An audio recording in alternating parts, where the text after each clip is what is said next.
Grazas, presidente.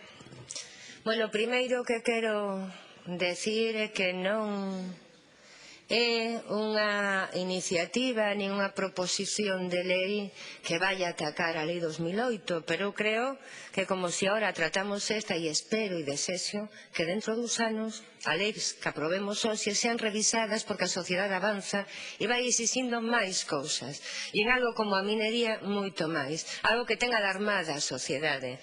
Polo tanto, non é solamente que o goberno cumpla a lei, sino ademais mellorar esa lei, garantir máis, pechar máis esa lei para que se cumpla.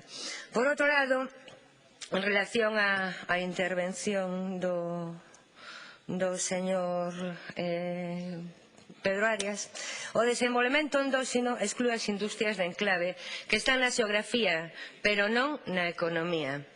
No país non cooperan. As explotacións mineiras de empresas transnacionais son industrias de enclave que só expolian os recursos mineiros e que non inducen o desenvolvemento económico dos países nos que operan. Isto é evidente cando o tratamos, e aquí temos, algúns exemplos, pero tamén temos os exemplos no exterior, porque Galicia está copiando os mellores exemplos que hai no mundo, exemplos como os de Katanga ou exemplos como o do Congo. Polo tanto, podemos falar tamén de exemplos en Chile ou outros moitos exemplos de minería destructiva. Minería totalmente destructiva, que é o que intenta parar esta proposición de lei que presentamos hoxe.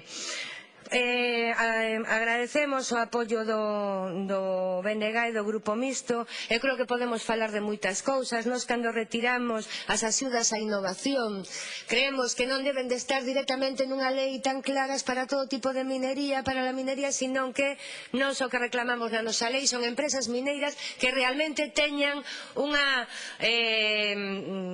seguridade económica e un avance científico que se lles pode axudar, pero aquí xa non vale o ouro para todos. Temos que poñernos moi serios en este tema, sobre todo mirando o goberno que temos e a manga ancha que ten e o que lle gusta convertir este país nunha mina e destruílo completamente. Polo tanto, falaban tamén de emprego, 7.000 postos de traballo que se van a perder. E cantos postos de traballo se perden por todo o que se destrue en minería? Ese estudo nunca se fai. Cal é a calidade dos postos de traballo dos traballadores da minería? Cales son a súa protección na saúde? Eso podemos falar cos mineiros e miraríamos que emprego se está creando. Por lo tanto, hai que cambiar xa esa idea. Non vale calquer tipo de emprego. Hai que crear emprego de calidade. Non vale xa que unha persona vaya a traballar 40 horas semanais e teña que ir a comer a Cáritas. E iso está pasando neste país con ese discurso de creamos emprego sexa cal sexa. Por lo tanto, nós estamos pola innovación, estamos polo emprego de calidade na minería e estamos por un Consello da Minería amplo e que garanta ese consenso social para obter unha minería. Ben, non decimos non pode ser sustentable porque onde pasa arrasou, en Porriño os montes que había xa non existen e depois non vamos a poder facer outro monte de granito ali onde estaba antes. Por lo tanto, cambia o panorama e cambia tamén incluso a vida e a sociedade que se desenvolve en ese territorio. Silencio, por favor. Silencio, está no uso da palabra señor Martínez.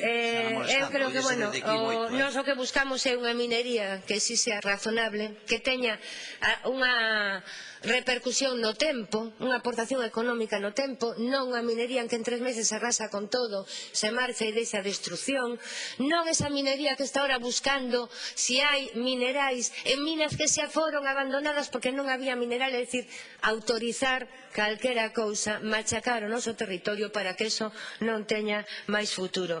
Por lo tanto, agradecendo os posicionamentos a favor, non é unha crítica á lei 2008, entendemos unha mellora e un novo debate que a sociedade galega reclama e que este país necesita. Nada máis.